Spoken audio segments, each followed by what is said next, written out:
Hello, hello, hello, and welcome to Chit Chat with Bernie Bella. It's Thursday, so you know what that means. I'm going to be right here, chatting with you, giving you all the latest news and updates from Jamaica, Canada, and around the world. And we'll have our topic as usual to discuss. We have an email question of the week. So if you've joined me, drop a comment. Let me see who's here with me. Say hello. Don't be shy. And we'll start with telling you a little bit about the program and go from there. So again, welcome to episode 22 of Chit Chat with Bernie Bella. If you're tuning in for the first time, previous episodes can be found on YouTube. So visit the site, like, comment, subscribe. Y'all are watching, but you're not subscribing. You need to subscribe. Anyways, share the live, please and thanks. Drop a comment. Let me know if you can hear me clearly, because technology sometimes you think it's working and it's not. So let me know if you can hear me clearly. We've made some changes to the program, and one of the changes that we've made is that we're now broadcasting live on Facebook and YouTube simultaneously. So for those who prefer to watch on YouTube, I'm on YouTube, and those who prefer to watch on Facebook, I'm on Facebook. Comments that you make on YouTube, I can see and respond to just as well as I can on Facebook. So you're not losing out on anything, when you switch to Facebook. But there are a lot of people who are not on Facebook, but they prefer to watch their videos on YouTube because it gives them anonymity while watching, so the other change that I've made is that I've added a politics section, and it's just to break down in English political speech for a couple of the campaign promises that the major parties are making during this election cycle.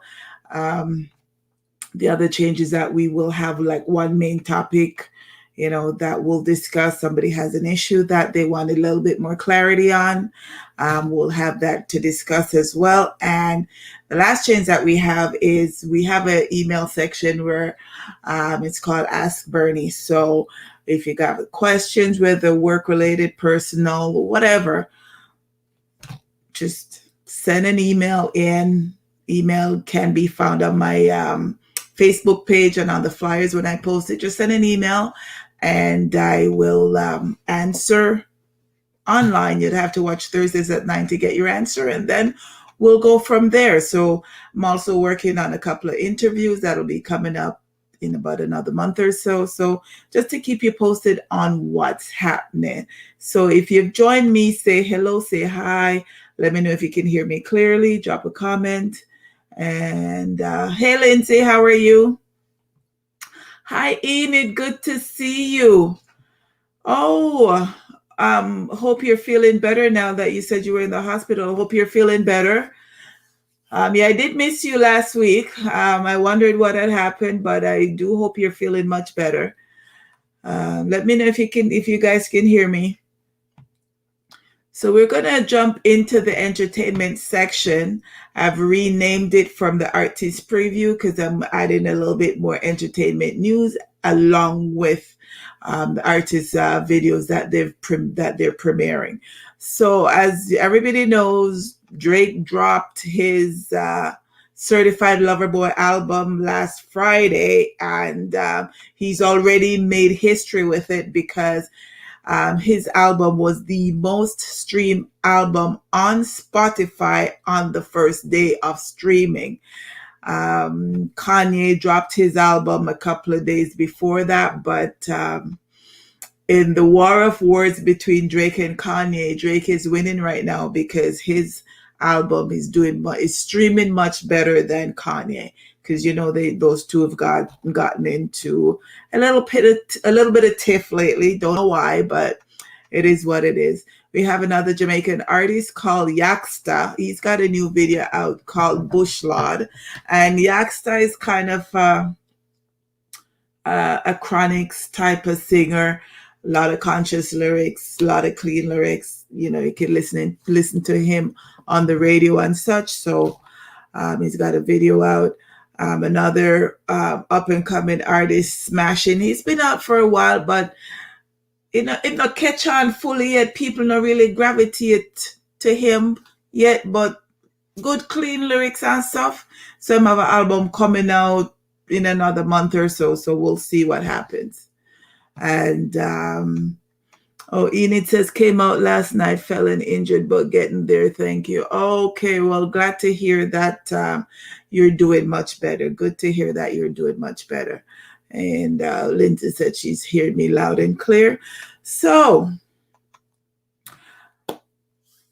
if you haven't heard yet, there's been a big brouhaha between Spice and a promoter that she was supposed to perform at CHIT in Miami.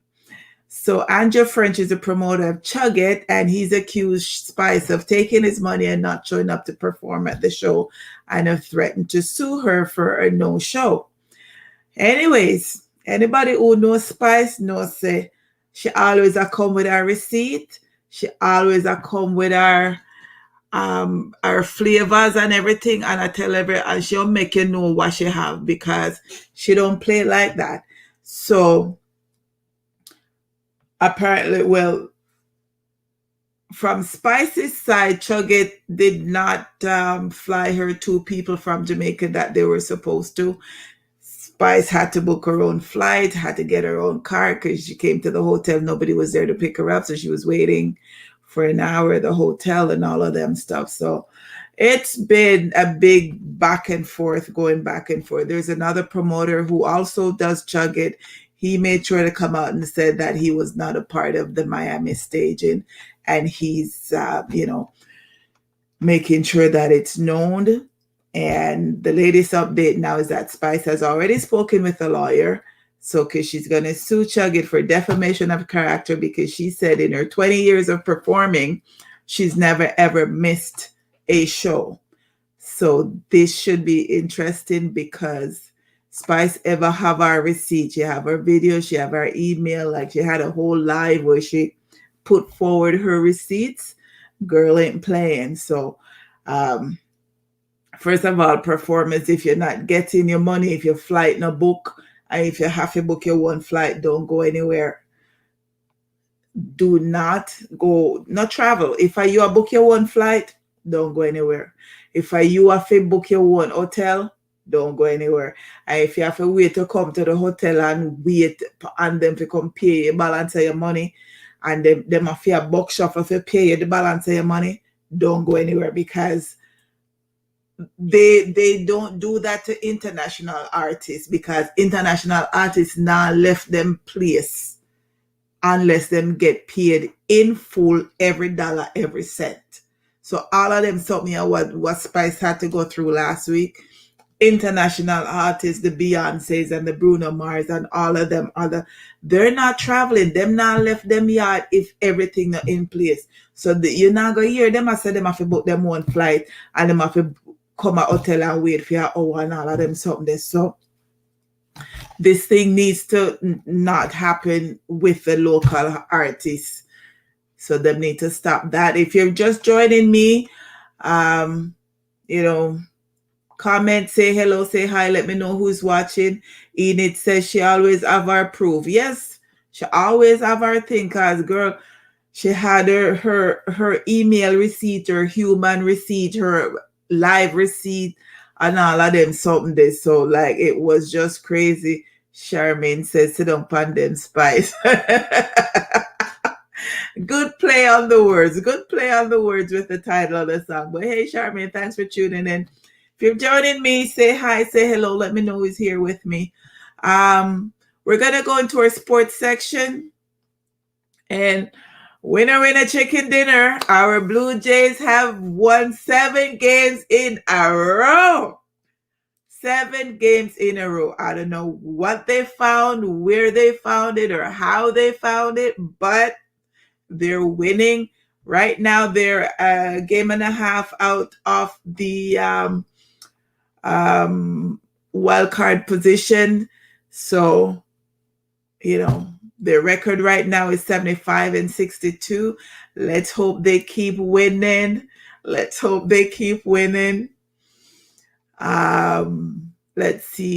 TFC didn't play last week, so their next game is this Saturday, the 11th, against Cincinnati. So we'll see how that goes because they haven't been winning. In international soccer, Canada beat El Salvador 3-0 last night in their attempt to go to the 2022 World Cup game. So let's hope that the winning continues because last week they tied with the USA. So we'll see what happens. Argos, they played last Monday. Their rival Hamilton, the Hamilton Ticats, the Labor Day Classic. Argos lose again. For some reason, Argos can't beat Hamilton on Labor Day. I don't know why. But that game was very hard to watch, and I don't know. So Argos are presently 2-2. And tonight is the start of the NFL series, the 2021-2022 series. The premier match is between the Dallas Cowboys and the defending champions, the Tampa Bay Buccaneers. So that game should have started already. NFL has also increased the number of games that will be played in a season from 16 to 17. So more games to watch. And right now on TSN 4 and 5, Leila Fernandez is in the third set against Sabalenko in the US Open tournament tennis. I was watching that before I came over. So yes, I'm a tennis head. I love tennis. I love sports. I love tennis and basketball the most. So I've been watching that and she's been doing well. They were in the third set. So fingers crossed that she'll win. So, and also there was track and field in Zurich today. So Ronald Levy placed first and Hansel Parchment placed third in the 110 hurdles. Elaine won the 100-meter race. Sharika came second in the 200-meter. Shelley didn't run. Frederick Dakers finished third in the discus competition, and Megan Tapper was third in the 110-meter hurdles. So that's it for the sports today. Let's see who else has chimed in over here. Sandra. Hey, Sandra, how are you? Thanks for tapping in. Sandra says she shouldn't have gone above her management. Spice. Charmaine said, hi and great night to you all. The debate is on. Yeah. Oh, yes, the election debate. We'll be touching on that a little bit later. And Sandra said you should have just leave them alone, right? She shouldn't have gone anywhere. From she get the phone calls that the ticket never pay for the flight from Jamaica. Shouldn't have bothered gone anywhere at all. But we're going to jump into the news stories. If you've just joined in, drop a comment, say hi, say hello, share the live. I'm also on YouTube, so, Facebook and YouTube is where the thing's at tonight. So I'm going to start with the news stories, and I am going to fly over to Arizona. So an Arizona man is choosing to forgive the man involved in a fatal car accident that killed his young daughter. On the afternoon of September 3rd, authorities responded to a serious vehicle collision in Phoenix, according to the Phoenix Police Department. Officers say the incident took place after a silver sedan abruptly changed lanes, hitting another car as well as a group of pedestrians walking on the sidewalk. One of the pedestrians, identified by police as 11-year-old Alyssa Marin, was pronounced dead at the hospital. 4 of the other victims were seriously injured. 2 boys, 9 and 14, as well as an 18-year-old woman and a 32-year-old woman. In an interview with CBS, Alyssa's father, Daniel Marin, said that the group included his wife and their 2 sons and niece. Officers on the scene said the driver of the silver sedan, Fernando de la Garza, was exhibiting signs of impairment at the time of the collision. De la Garza, 51, was booked into Maricopa County Jail on 1 count of manslaughter, 1 count of endangerment, and 2 counts of aggravated aggravated assault. He is being held on a $200,000 bond and will be in court tomorrow. Alisa's father, who was at work at the time of the crash, said that despite his family's unimaginable loss, he does forgive De La Garza, even if he was impaired. I have a strong faith, he said. As for his daughter, Danielle said he's going to remember her for who she was. She was so joyful.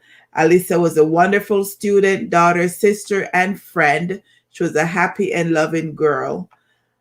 And, her teacher said that they're going to be missing her, and they're also asking for support for the parents and siblings to cover medical expenses and funeral costs, because say medical billing in the US is not easy. But the way the people are driving, I could not forgive somebody who licked my pitney killing, especially if you're a drunk driver. Me not have no patience for somebody who drives drunk. None whatsoever. So he's strong, he's good, he can forgive the person that killed his daughter. I wouldn't have been able to, especially if you're a drunk driver.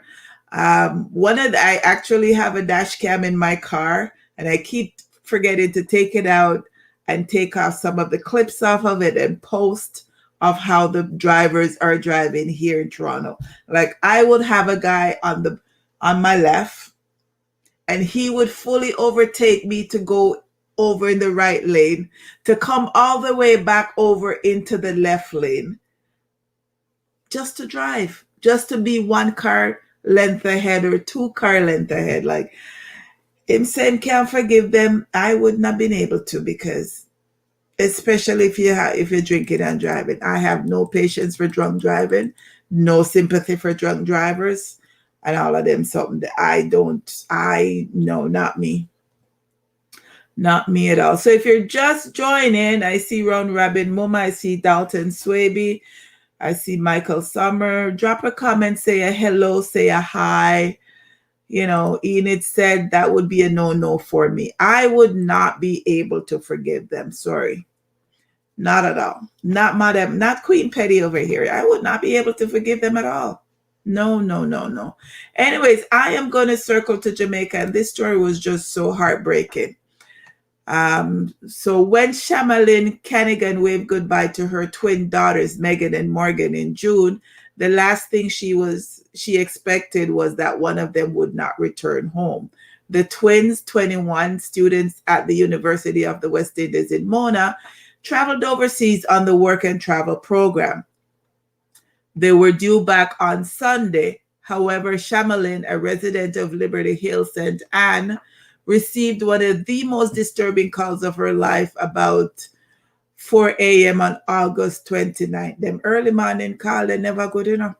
Them early morning call, nothing good. The call was to tell her that Morgan was gravely ill and was dying.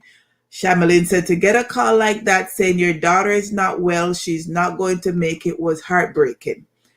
Megan said that she and her sister were in the apartment that they share in Virginia, USA, when their world turned upside down. She started feeling a bit dizzy. She got a seizure in the morning, Megan said. And then we called 911 and went to a hospital. There they found out that she was very sick, and ultimately found out that she had a brain tumor, and it ultimately cut the circulation of blood flow to her brain, and that caused brain death, Megan said. Morgan had no known pre-existing medical condition. It was a roller coaster of emotions. She's my best friend, Megan said of her twin sister. The Canigan girls were students at the UWI, where they were reading for a bachelor's degree in marketing. They were due to start their final year this month. That's got to be hard. But the twin said she's going to push harder. She's going to go back to school. She's going to, get her degree, because her sister would have wanted that. They were both, pushing for greater education for themselves, and she's just going to live as her sister would want her to. But Shamalin, the mother, said she would remember her daughter as a God-fearing and family-oriented girl who was always full of life. It's bad enough to lose a child. It's bad enough when that child is half of a twin, because each time the twin look in the mirror, she's seen her sister. She's seen herself. She's also seen her sister looking back at her. When the mother look at the twin, she's always going to be reminded that, she's going to be reminded anyway. But I think when one loses a twin, it's very difficult. It's hard. So they're gonna go do a GoFundMe to try to get the body sent back to Jamaica and get it buried down there and all of that. So it's just tragic. Charmaine said it's tragic. Lindsay says very sad or tragic. Very, very sad. I mean, you send your daughter out and, it's just hard. And for it to happen so sudden and for somebody so young, all of that. So it's just, a whole bunch of stuff. But it is what it is. What can we do? So I'm circling back to Ontario right now. And I don't know if you recall, but a few weeks ago, I had mentioned that September 30th will be a new holiday, a federal holiday. So our illustrious premier, who has been missing in action, he only pops up ever so often to say something stupid and go away, has decided that this new federal holiday on September 30th, it's called the National Day for Truth and Reconciliation, will not be a statutory holiday in Ontario. So that means only federally regulated businesses and organizations and most Ontario public servants will get the day off. Everybody else will have to work. So it's going to be similar to Remembrance Day holiday. Some people get it off, some people don't. I think this is one holiday that everybody should get off based on what it stands for. And I also think Remembrance Day is a holiday that everybody should get off. But hey, I'm not in politics. So we're staying in Ontario, and they've decided that they will be launching a digital ID program later this year. This means we will no longer need to carry a physical driver's license or health card. This program is scheduled to launch in late 2021. So Mr. Man never want vaccine passport, but him a go launch digital ID. The digital ID will allow people and businesses prove who they are both online and in person. According to the government, the digital ID will offer more privacy to users. For example, if you need to show if you need to show your age of majority, the verifier will only know you are over 18, not your date of birth or actual age. The digital ID is not stored in a central database and is only saved on your own personal mobile device, which can be turned off remotely if stolen. The government says digital ID is not a tracking device and it will not keep track of where you've used your ID. So it's not a tracking device, but it's going to be on your cell phone, which is a tracking device because the cell phone tracks you wherever you go. But you never want a vaccination passport. But you're okay with a digital ID. Make it make sense, Lord. Make it make sense. Make it make sense. Lindsay says, seriously, we need another holiday, right? The September 30th one should have been a holiday, but Doug Ford, man of the people, he's just doing so much for the people. But yeah, so look out to for that digital ID process that will be coming later this year. So we're going to circle around to Jamaica. And the Hanover Police Division was yesterday plunged into mourning following the sudden death of Inspector Michael Brown, who collapsed on the job. It is understood that Brown, who served the JCF for more than 33 years, had an underlying medical condition. According to the superintendent in charge of the division, Sharon Beeput, she said this has impacted the entire division. We are going through a very rough time right now, and we thank everyone for the support that we are receiving.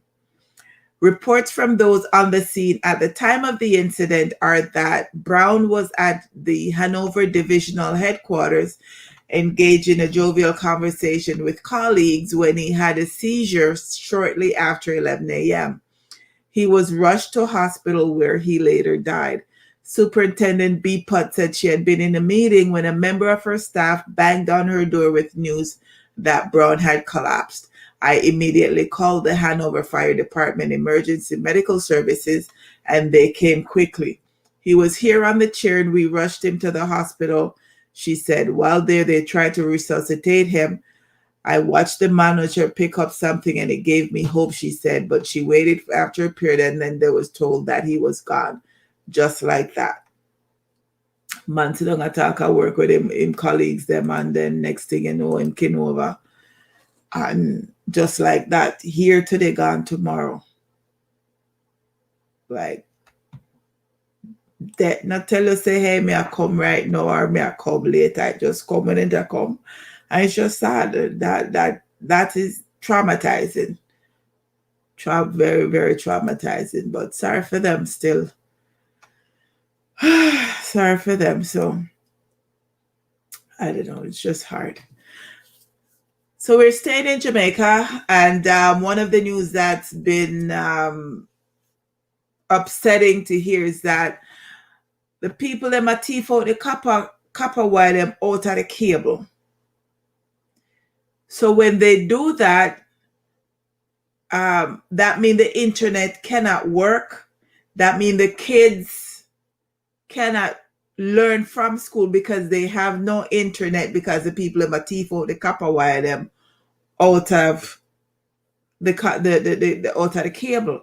So it's especially bad in a section called Padmore District, which is in the Red Hills section of St. Andrew. And because of that, the kids are not able to have classes at home. And even a couple of the teachers are not able to do work at the school because the people in my team, they cut out of the cable wires. I don't understand. I know said Digital and Flow, they've not fixed cable fast. And I like here, so where Rogers will come maybe today or maybe tomorrow or a couple of days. It will take all 1, 2, 3 weeks for Digital or Flow get to them. So those kids know them not have no way of learning because them not have no way to access the internet, because people don't feel do better down there. And then when they done, they complain, they cause the government.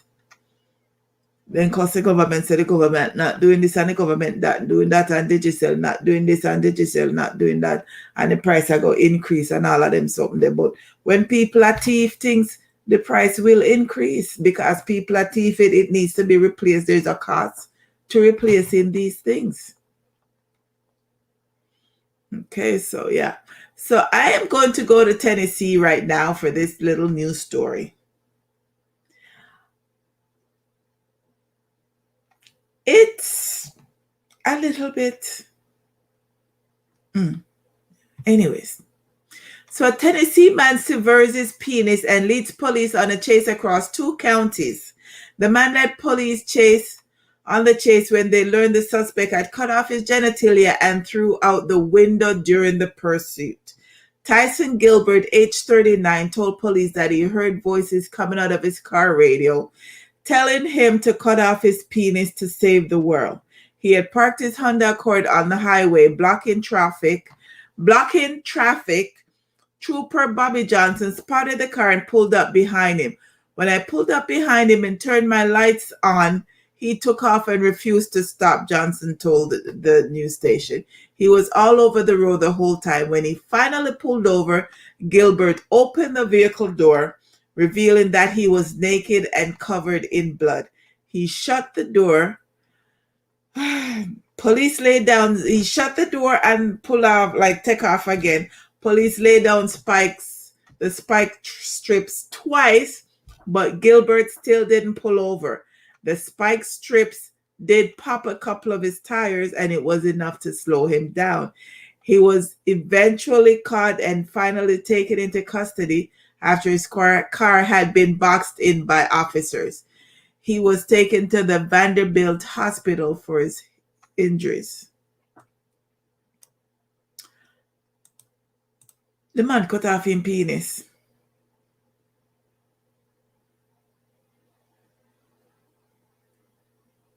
The pain that he must be in, like the mental issue that's there to begin with for him to actually do that is one thing, and then the actual pain.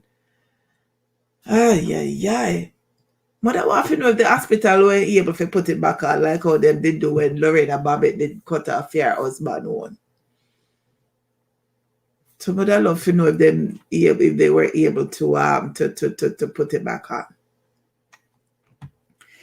Mental health. Crazy people out the world. Crazy people in the world. Crazy. Shaman said now he need a prosthesis. Oh, Jesus. I don't know. Crazy people, they are wall, man. Crazy people, they are wall. That hot. Cut off your penis. No, man. That too much. Anyways, if you've just joined, say hi, say hello. Let me know you're here. Share the live. Drop a comment. Contribute to the conversation. So I'm going to fly over to Kansas right now. I'm going to Kansas.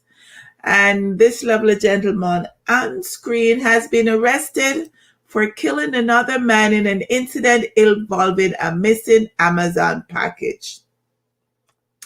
34-year-old Darnell Walker fatally shot 27-year-old Travis Eugene. Authorities say they were called to the scene about 10:30 p.m. after being informed of a shooting on the 2900 block of Silver Court.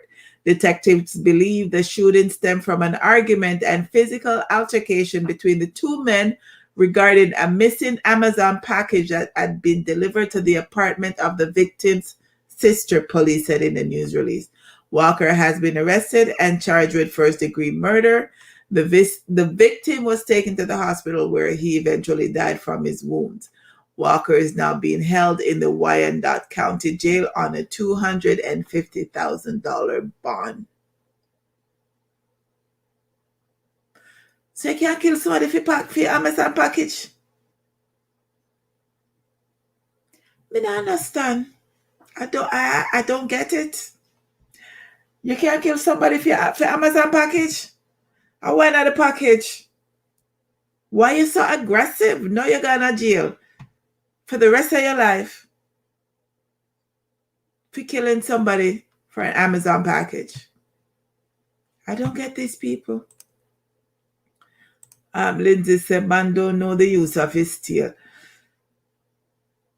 The man probably didn't want the use of his steel when you put it like that. Enid said that damn man crazy. Lindsay said crazy. I'm telling you, like the lot of mental issues, like Amazon package, you kill one, cut off him penis, one kill for Amazon package. Amazon package. You gonna jail for life for Amazon package. What in the package what couldn't be replaced? Amazon is very good for replacing and returning packages. Anyways, on to the next story. So we're going to circle around to Florida, and you guys would have remembered the apartment building that collapsed a couple of months ago. So these three lovely people on screen were arrested on Wednesday after police said that they stole the identities of the Miami Beach condo collapse victims so they could go on a shopping spree at luxury stores in South Florida. So Betsy Alejandra Cacho Medina, age 30, Rodney Truth, age 38, and Kimberly Michelle Johnson, age 34, were all taken into custody on various charges, including fraud and counterfeiting, according to the local news. The thieves wasted little time to devise their scheme, as authorities report. The first indication they got about the crimes was about 2 weeks after the condo collapse. So while authorities were still looking for bodies, these people were committing crimes by stealing the people's identity and went on a shopping spree. So investigators say the trio stole the identities of 7 victims, 5 of which died in the tragic condo collapse on June 24th. The suspects obtained the names, the date of birth to secure fraudulent credit or debit card. And in audio that the police have obtained, one of the suspects, Medina, can be heard speaking on the phone with a credit card company trying to receive a replacement card. She claimed to be a Miss Ortiz who survived the condo collapse. Surveillance footage then showed Medina at Bloomingdale's in South Florida, Aventura Mall, purchasing about $2,500 worth of items using such credit card.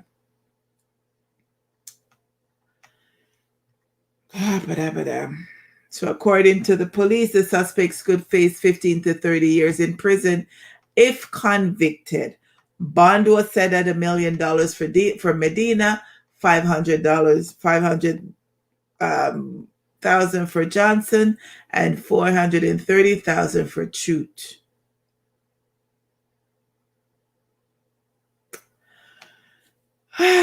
People. Imagine the people them dead. Then don't even bury. I don't know who no gonna use them information for buy luxury item for yourself. Oh boy. Anyways, a little bit of good news for Britney Spears. Her father has filed to end the court conservatorship that had him controlling the singer's life and money for the last 13 years. Jamie Spears filed his petition to end the conservatorship in Los Angeles Superior Court. And that should be done shortly. Judge Brenda Penny, who is presiding over the case, will need to approve the move. The pop star's attorney petition to remove her dad was able to be heard at the next hearing in the case on September 29th. So good for Britney. She will now be able to spend her money how she wants it without having to get any approval from anybody. She won't have to justify why she needs the money, what she's going to do with the money, or wait on anybody to give her the money. Let's hope that she's able to spend it wisely and not blow it. And good luck to her. He needs a heartless bitches. Can I tell you the people I'm doing for bury and them what you call it? Spend big money. So I'm gonna circle around to Ontario right now, and a little bit of good news for Mississauga. Lindsay say he done got rich off her. Yeah, because she had to pay him. She had to pay him she had to pay him a salary in order to be able to, for him to be a conservator, for him to tell her how to spend her money. Jacka said the world and devil and him right in that instance. They imagine you go earn your money and then them tell us say you weren't fit enough to control your business. So them a give your father control over it. And then you need to pay your father to give you your money. That don't make sense. It don't make sense, but it is what it is. So let's see what happens with that. So circling to Ontario, under a new multi-year agreement, a plant in Mississauga, Ontario, has been tapped by Moderna to make a key ingredient needed for its worldwide supply of COVID-19 vaccines. National Resilience Incorporated's facility will be responsible for providing the mRNA substances for use by the vaccine manufacturer. The news came months after the federal government announced it would be providing nearly $200 million to the company to help ensure mRNA vaccines are made in Canada. The announcement also came nearly a month after Moderna signed a memorandum of understanding with the federal government to build a state-of-the-art Moderna vaccine manufacturing plant somewhere in Canada, which will mark the first facility based outside of the company's presence in the United States. A lack of domestic vaccine manufacturing capacity came to the forefront during the COVID-19 pandemic as the Canadian government had to compete with other countries to secure doses from plants across the world. And the USA went very, very bright and said, them have to get first dibs before anybody else, and all of them something there. So it's good that they're going to be building a plant. We need to manufacture, not just for the Moderna and Moderna. We need a couple other companies to come in and build vaccine plants so that we're not dependent on the USA and other countries in case of a future pandemic. So that's a good move. So I'm going to do my weekly COVID roundup right now. Going to do my COVID roundup. I'm starting in Vietnam, and a court found Levantry guilty of transmitting dangerous infectious diseases to 8 people, one of whom eventually died. So in early July, Tri, age 28, had reportedly traveled by motorcycle from Ho Chi Minh City to his home province, Coma, in the south of the country. Tri was found to have lied on a health declaration form which asked about his recent travel history, and he also failed to comply with isolation rules. Local authorities at the time had made it mandatory that anyone traveling from one province into Kamoy had to immediately isolate themselves for 21 days. He did not, and he later tested positive for COVID and then was found to have transmitted the virus to members of his family as well as staff at a welfare center which he visited. He was sentenced to jail at the end of a one-day trial, and he was also fined the equivalent of $880. He got a 5-year sentence. So he broke the law in Vietnam by traveling from one province to the next. He did not isolate. Him lie upon him paper said never travel nowhere. Him get 8 people COVID, 1 died, and him get 5 years in a prison. 5 years in a prison him get. Okay, so we're going to go to Japan, and Japan is still under an emergency lockdown as their numbers continue to grow. So them now have no big party with no 500 or 600 people over there. Australia is accelerating its vaccination program. Presently, it's only at 37% of the population that has been vaccinated. They're anticipating hitting 70% of the population in October, at which time they will look to slowly open the country and allow international travel. With the UK, the COVID cases are rising, but the government isn't planning on putting in any additional restriction. Oh, Boris. And when we come back to our Ontario, not much has changed regarding the COVID status. We have not moved from step 3 into step 4. Doug Ford not do nothing at the last week. Him not come say nothing, him not do nothing, just missing again. But I know the mayor of York Region has stated that or Mayor Vaughn, stated that homeowners are supposed to get the contact information for visitors to their home whenever they have a function in their home or if somebody comes to visit. Because if during that visit somebody unknowingly caught COVID, and if they come to that person's home to say, hey, this person was at your house, he had COVID, he might have passed it on to other people. Who are the other people that were in contact with him at your home? If you are not able to provide that list, you can be fined up to $5,000. So that's in York region that they've implemented that situation. I haven't heard of Brampton, Mississauga, or Toronto, or anybody else putting that in place, but York region has done that. So, and so them when it come to money, them always attract money issue. How much money it costs for keep a patient and all of them something. So one of the stats that they put out today was that it costs approximately $50,000 per COVID patient. $50,000 for COVID patients for just regular hospitalization.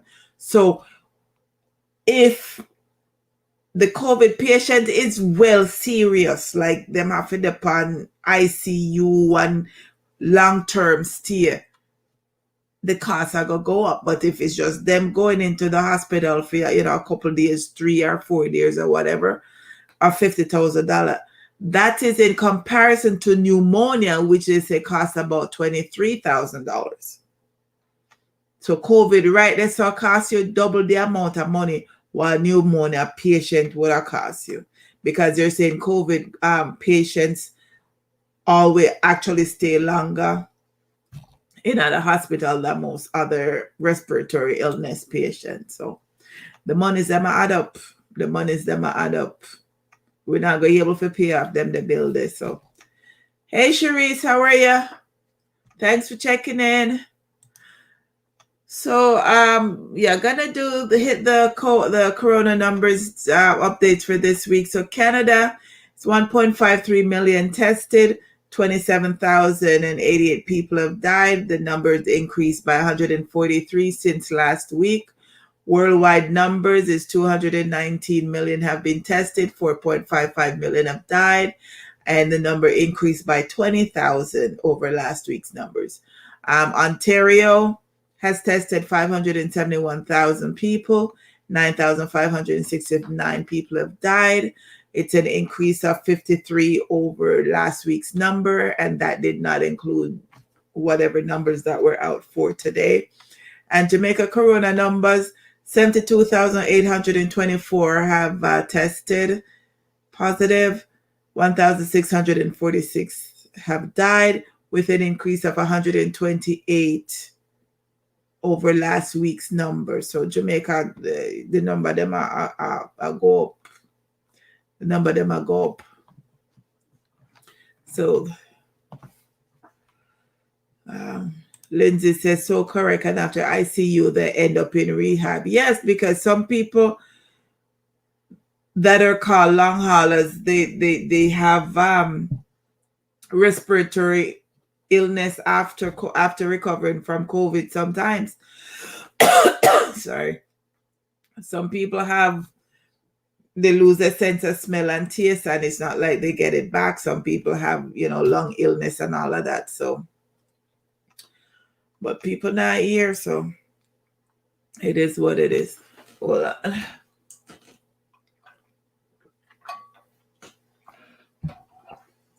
My throat tickle me.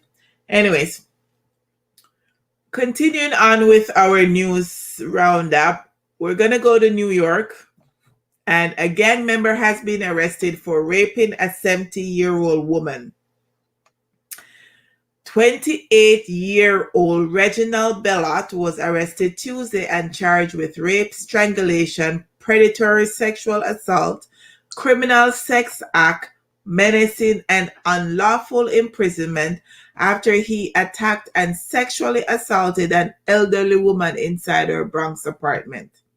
The incident took place around 2 a.m. on July 27. Bellot walked up to the woman from behind and pointed his gun at her.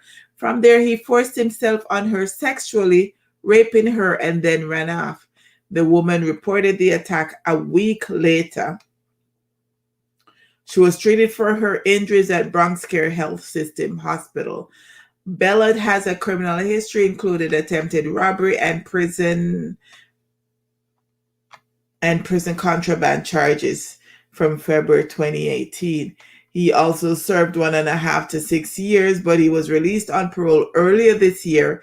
He also has a burglary charge from 2015.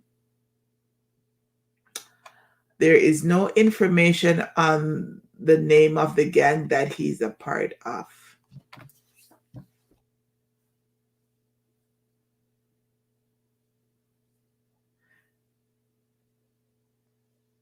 Then my youth, you are 28. You are 28. And you go rape a 80-year-old grandmother? No, man, them feel last you in a jail, man. Them feel last you in a jail. You are 28 and go rape a 80-year-old grandmother. Them feel last you in a jail. And when you go in there, them for beat to kill you in there. No, that not right. That not right at all. Not at all. But anyways, we're going to circle back to Jamaica.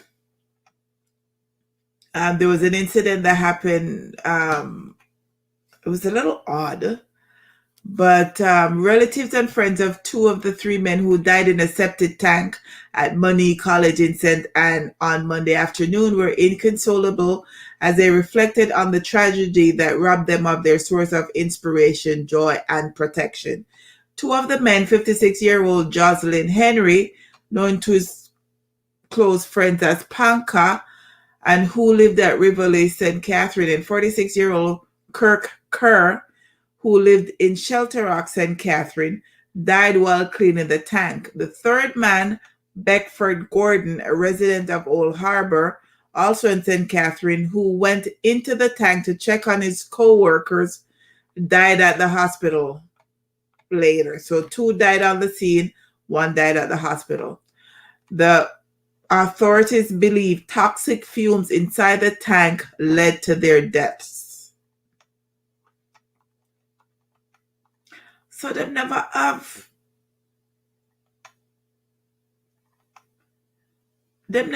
like mask and something over them.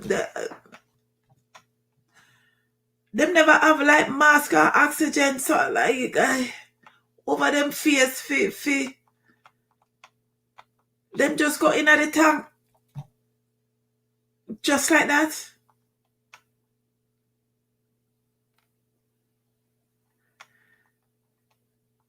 Man, that's so hard. And aside, like, that's not like cleaning the septic tank is not even them regular job. I just a side hustle. Them go pan figure do this, you know. It's a side hustle job them go take up. And that's what happened. And the worst part about it was on a no movement day. It was on a no movement day that them go out on the side hustle to go clean the septic tank, and they didn't make it back home. And based on what we read and research and check out, nobody have nothing bad to say about them and them. Nobody had anything bad to say about them.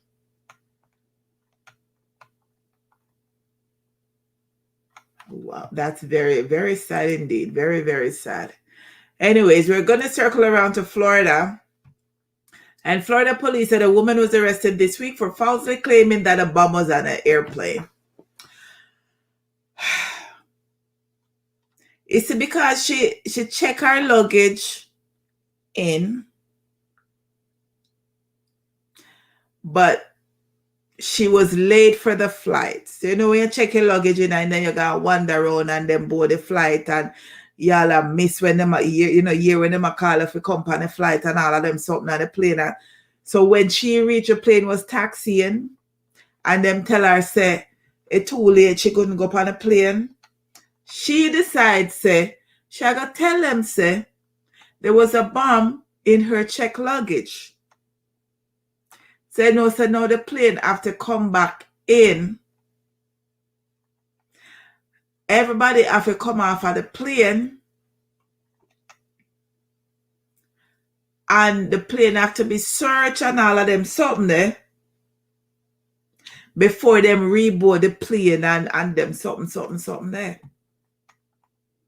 So Miss Verbitsky was taken into custody and charged with 1 count of false reporting concerning planting a bomb, explosive, or weapon of mass destruction, police said.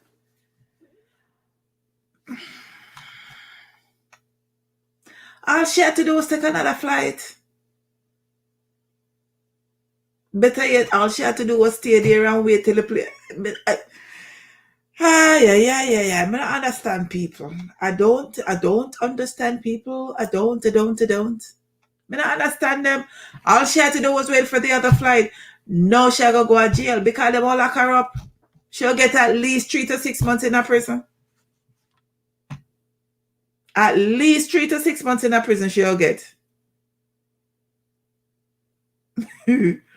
Oh, Jesus, Sherry said, if me not go, then you not go either.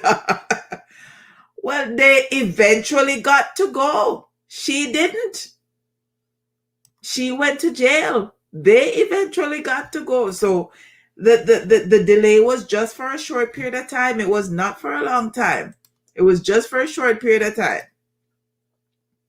So I don't understand. Anyways, if you were here last week, you would have heard me say that I would be doing a weekly update on what's happening with the R. Kelly case.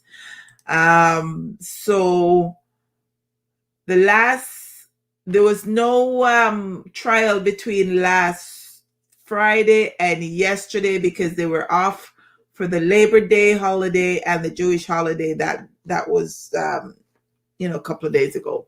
So their first day back was today, but there hasn't been anything posted yet about what's happening with the trial. But just to give you a little bit more update on what's been put out there so far, and this is in addition to what we discussed last week. So additional people had been interviewed or were testifying against him. So one of them, Geronda Johnson Pace, testified that she had to be granted permission by the singer to use the bathroom and that Kelly recorded their sex sessions, later showing the recordings to her to point out where she could use improvement. She said she ended up contracting herpes while she was with Kelly in 2009. The other person that testified was his primary care doctor, Chris McGrath, who testified under subpoena that he was a Star's doctor for 25 years until 2019, and he said he diagnosed Kelly with genital herpes and told him to tell his sexual partners, which he didn't. Pace also said that during her last day at Kelly's home, the R&B star spit on her, slapped her, and choked her until she passed out after he flew into a rage because she texted a friend. After oral sex, she used her blue shirt to wipe semen from her face and save it, she said. The blue shirt was taken into custody, into evidence, and it was tested, and there was evidence that the semen on it was R. Kelly's semen, but because they couldn't for sure state how it got there, they decided it was refuted in her testimony. So she did a Monica Lewinsky. Kelly's former assistant and tour manager, Demetrius Smith, testified under subpoena. So both Smith and the doctor did not testify willingly. And Smith was also granted immunity from prosecution that he helped facilitate Kelly's illegal 1994 marriage to the late singer Aaliyah, who was 15 at the time. Another uncharged witness who testified during the trial's third week without using her real name told the jury she was 27 when she met Kelly through a mutual friend in 2001. Wow, she was an adult. She was older than his regular girls. She said when they began having sex, she told him she was worried about STDs, including AIDS. When she asked him to use protection, he just said no. She testified that she eventually caught herpes from him, and she was eventually paid $200,000 to settle the lawsuit she brought forth, accusing him of giving her said herpes without disclosing that he had it. Another person, Anthony Navarro, who worked for Kelly between 2007 and 2009 as an alleged runner, described Kelly's home as a strange place. He also testified under subpoena that Kelly's girls and girlfriends had to get permission for most things under Rob's rules. So remember, Kelly's name is Robert Kelly. Tom Arnold, another employee of Kelly's between 2003 and 2011, said one of his duties was to hand out small pieces of paper with Kelly's phone number to women in malls or at parties. Arnold also said Kelly would fine employees by docking their pay for infractions like failing to get the singer lunch, sleeping through a call, or buying a sweatband for a female guest. He said he was once fined for not getting a female tour guide for Kelly at Disney World. Kelly also apparently had a habit of driving to the Chicago high schools around recess time so the girls can get to know him.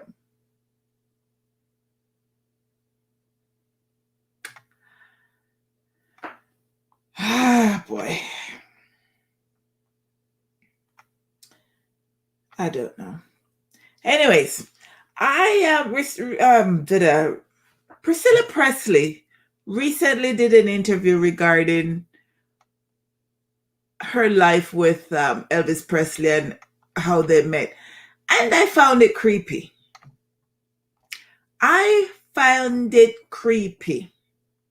So Priscilla, she's now 76. She was married to Elvis Presley between 1967 and 1973.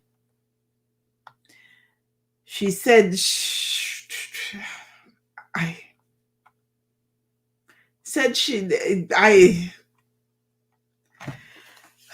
don't know. It's just creepy. She said she had to learn everything. She said women gravitated to him, so I would be nervous when he had to go places alone. I would even go with him to get his teeth cleaned. I also had an eye on him because everyone in the world was after him. She adds, he had a notorious temper. If he saw somebody he didn't like on TV, he'd get his gun out and blow it up. Then he would tell his daddy to go get another TV. Priscilla fell for Elvis when she was just 14 and living in West Germany with her father. She then met the star when she was invited to a party at the house he rented during his time in the U.S. Army. She said she knew immediately she had to keep him. I wanted to go places with him. I would cry if I couldn't be around him. Priscilla's parents eventually let her move to Memphis to be with Elvis in 1963 on the condition that she lived with his father and stepmother in their home a mile away from his famous Graceland mansion. Priscilla gushed of being Elvis's wife. I was always ready to greet him at the door and pamper him. I loved taking care of Elvis very much. I loved tending to him. I loved feeding him. We would baby talk because we have to have your own language when you have that many people around. It was a good life. It was different, but it was ours. Priscilla said she had no regrets about their time together. I truly cherish the great times.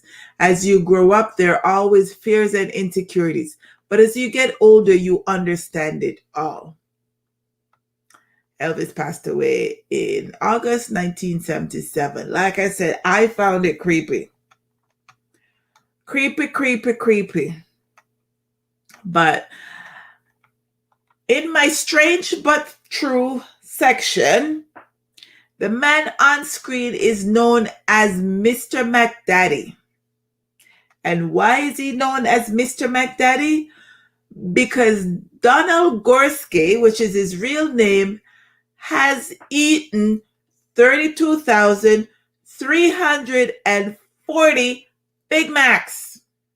The man said, when I like something, I stick with it all the time. So he eats 2 Big Mac a day. There were some days, he said, when he would eat up to 6 Big Macs in a day. And him say him no gain weight and him no get fat because him just stick to the Big Mac. Him no eat the fries and him no eat the other fattening foods. So I look like that, and him walk 6 miles a day. So me either have to go not eat the fries or not eat the donut. Can you imagine 32,000? And he keeps a track of his burgers that he's bought. So he has a Guinness World Record for eating the most Big Macs. The man crazy.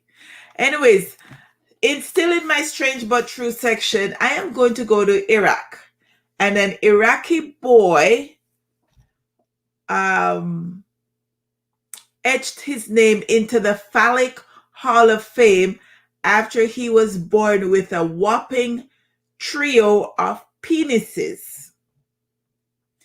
And according to Dr. Shakir Salim Jabali, she said, to the best of their knowledge, this is the first reported case with somebody who has 3 penises.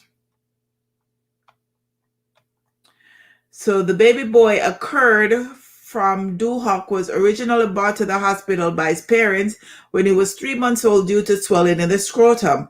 However, when he arrived, doctors observed that he had some extras. He had a 2-centimeter member sprouting near the root of his primary penis and another 1 centimeter long schlong situated under his sac. Alas, it seems that the boy's potential future as the world's first 3-pronged porn star was nipped in the bud, since 2 of the phalluses didn't have urethras, the tube that the urine passes through. So doctor decided to surgically remove those 2. So he went from having 3 penises to just 1. But in doing my research, I found out that there is a guy, his name is Double Dick Dude, and he has 2 penises. He gave himself the name Double Dick Dude. He's got a memoir out that he wrote about his wild sexual exploits and painful medical emergencies. So apparently, having 3 penises is called triphalia, and having 2 penises is called, you can say diphalia or diphalia, Diphallia. So I learned new words this week. So yeah, and apparently Mr. Double Dick Dude says that he's openly bisexual and he's got 2 10-inch long functioning organs. He's been in a polyamorous relationship with a man and a woman. And he says his many sexual exploits have, taken a toll on his body, including torn skin and broken blood vessels. He also said while most of his lovers tend to embrace his body, he has had some hideous experiences. 2 of the funniest reactions were probably when a girl thought it was a prosthetic and went to pull one of them off and realized it was real. She started shrieking with laughter and almost hyperventilated. The other one was a guy I met was a guy I met who identifies as straight. That said, I'm going to blow you because I want to piss off all my gay buddies. It cracked me up at first, but then when he actually started doing the deed, I was impressed. He said the most upsetting was a girl he actually dated seriously. After he got over all his one night stands, he found a girl that he wanted to get into a relationship with. He said they dated for about 3 months with just kissing and cuddling. She finally was ready, and he put it off for another month. And then when it came down to it, he told her about that he was built differently than most guys, and she said she didn't care. He said once he revealed himself to her, she definitely cared. She told him to get out, put his clothes back on, and ended the relationship right there and then. He said he generally avoids public bathrooms, and if he do use one, he tried to use a stall and not a wall urinal.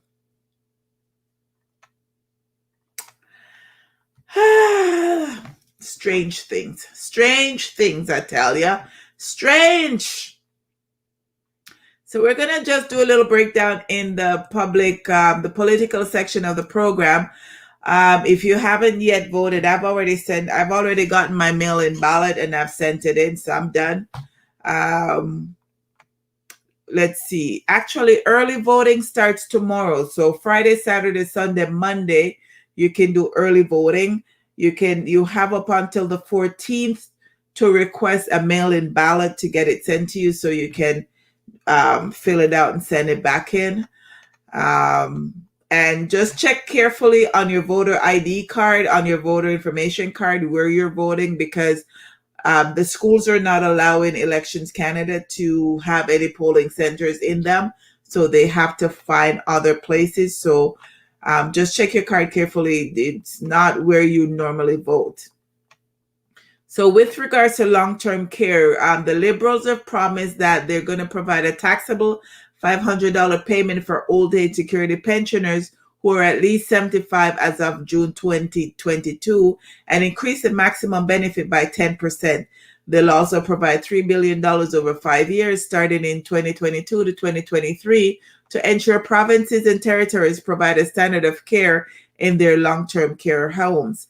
The Conservatives are stating that they'll create a Canada Seniors Care benefit for citizens living with and taking care of a parent that pays $200 monthly per household.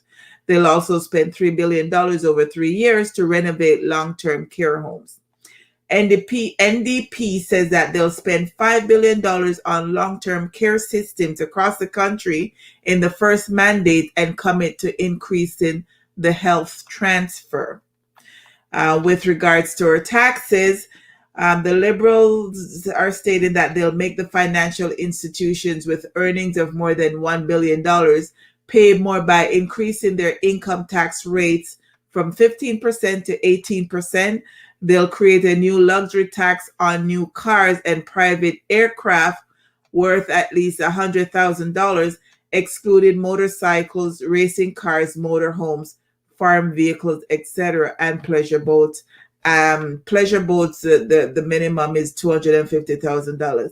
So if me want to buy a brand new Mercedes pickup truck, SUV, put luxury tax on it, me not like that one there. I don't like it because it don't take much for you to buy a $100,000 vehicle. The Conservatives, they're going to give Canadians a month-long holiday from paying the 5% federal goods and service tax. They're going to double the Canada Workers Benefit to a maximum of $2,800 per person or $5,000 per family. And the NDP, they're stating that they're going to tax the sale of homes to non-residents. They're going to enact a 1% wealth tax on people with more than $10 million in wealth. Taxing the sale of homes to non-residents. That's the non-resident already pay a tax when them pay a 15% tax when them buy home. So that's a non-starter right there. That's already in place. So that's a little bit on your politics roundup as to what the various parties are offering us for us to vote. So, the topic of the night is, how long would you keep a loved one alive when they're in a coma? How long would you keep a loved one alive when they're in a coma? And there's a story that I will be reading that brought this topic to mind. So recently it was reported that former Paris Saint-Germain and Nîmes soccer player Jean-Pierre Adams died at age 73. But what caught my attention was the fact that he was in a coma for 39 years. He fell in a coma as a result of a medical error. They went to do surgery on his knee. Something went wrong, and he went into a coma. And he's been in a coma for 39 years. So I think, what are we in now? 2021. He's been in a coma since 1988. Somewhere around there. If my math is right, I may be off. But how long is too long for that? Like I don't know. Enid said it's hard to say. I don't know. 39 years.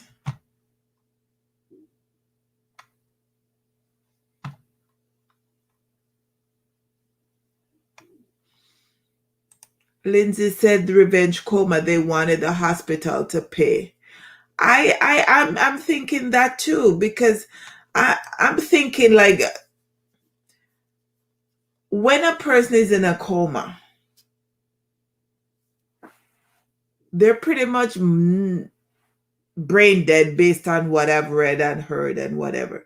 So, and their body atrophies in the fact that their bones started, and their skin started doing stuff, and your bones started shrinking and all of that, because you have to be able to move around to keep your body going, to get you good. So somebody would have to be massaging him every day. Somebody would have to be. And then for the kids, I can't even remember if he has kids or not. I don't know.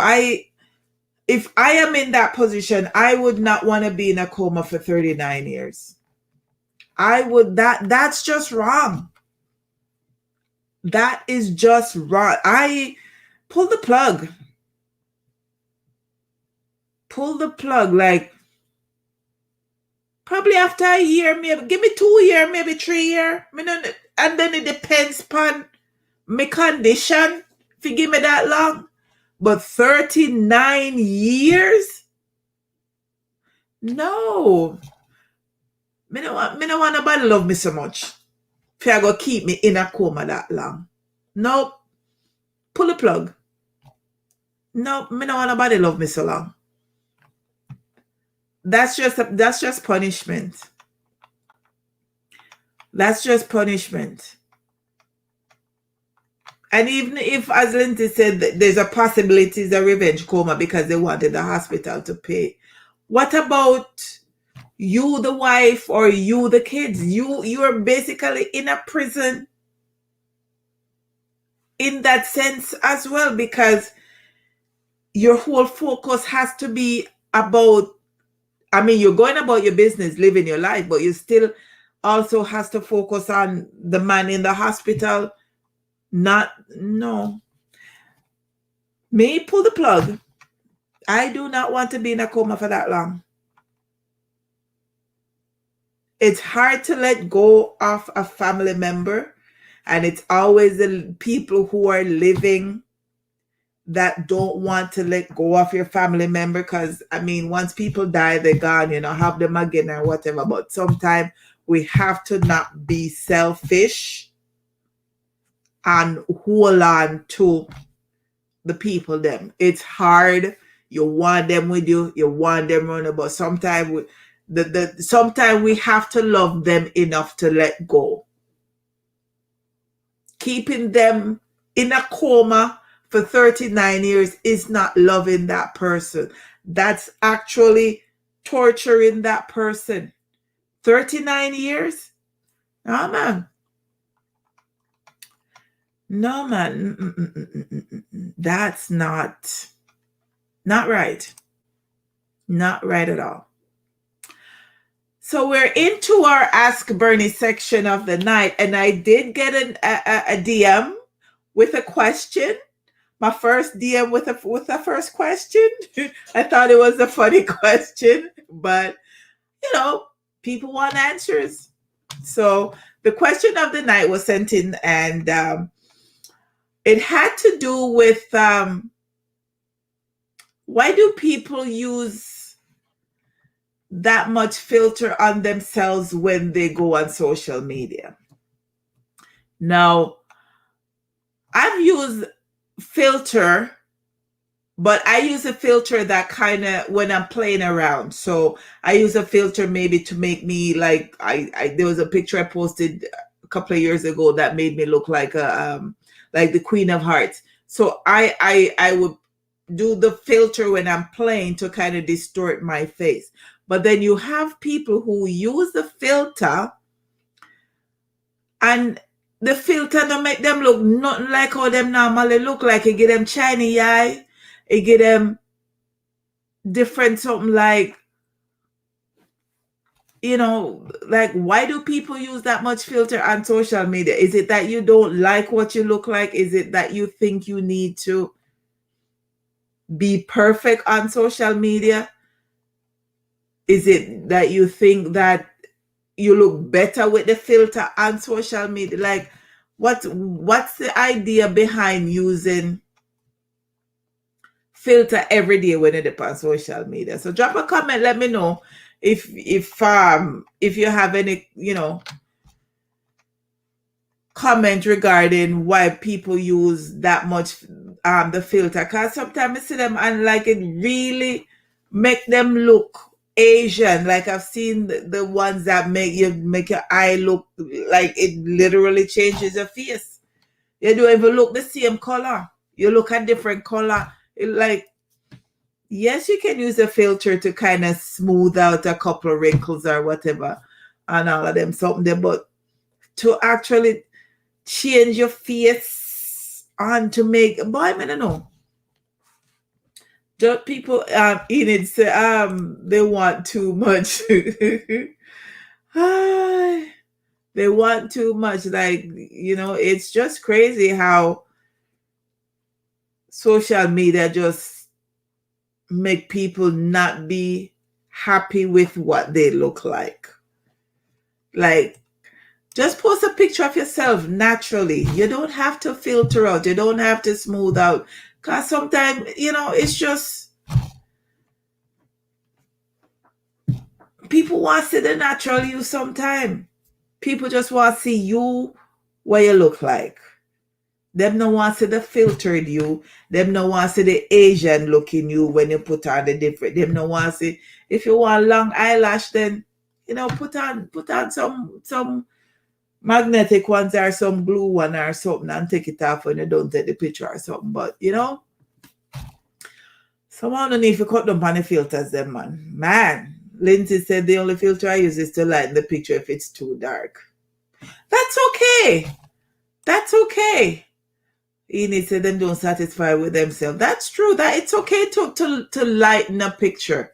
But when the filter is on you, like I see a lot of people on that'll do live on IG or on Facebook, and they have the filtered. Some have the filter with the diamonds. Some have the filter with the diamonds under the eye or the sparkly all over. So you can't even see them. Like, what's the point? If you're having a live and I'm coming to watch it, I want to see you. I don't want to see all the other things that you're adding to you. So, just Be you. Occasionally, once in a while, just be you. Just post a picture where you look like you once in a while. Please and thank you. Okay, so that's that on the question of the week. So, drop me a DM, send an email. Email address is always posted weekly on, if you've got questions that you need to ask or you need answers to. And if it's something that I probably have to go do some research on, I don't need to sleep. I'll stay up and do research on it, 2:00 in the morning. I don't go to bed early anyways. So my soul chattings of the night is, does the past have to equal the future? Not unless you chose to live there. Does the past have to equal the future? Not unless you have to live there. So what that basically means is, don't live in the past. Keep it moving. What happened. Leave it in the past. Keep it moving. If not, you'll be stuck. And time's gonna pass you by and you just get stuck on something, and you just now move on. Okay. And one last thing before I wrap up, I've got a girlfriend that's presently in Afghanistan, and she DM'd me yesterday asking for me to ask my viewers to pray for the women and children that are presently in Afghanistan right now. She said the situation is deadly. Her niece was beaten by her dad. Her dad is a Talib. So like it's getting very bad. I went and checked on another friend of mine who's living here, but he's from Afghanistan as well. And he's saying that his cousins were on a flight to come back to Canada on one of the evacuation flight, and they took his cousin off the plane. So right now they don't know what's happening with him. They don't know where he is, and they haven't heard back, so they don't know what's happening down there. Apparently, if you're a dual citizen, Afghani Canadian, the likelihood of them letting you come out with all of the other people that are leaving was very slim.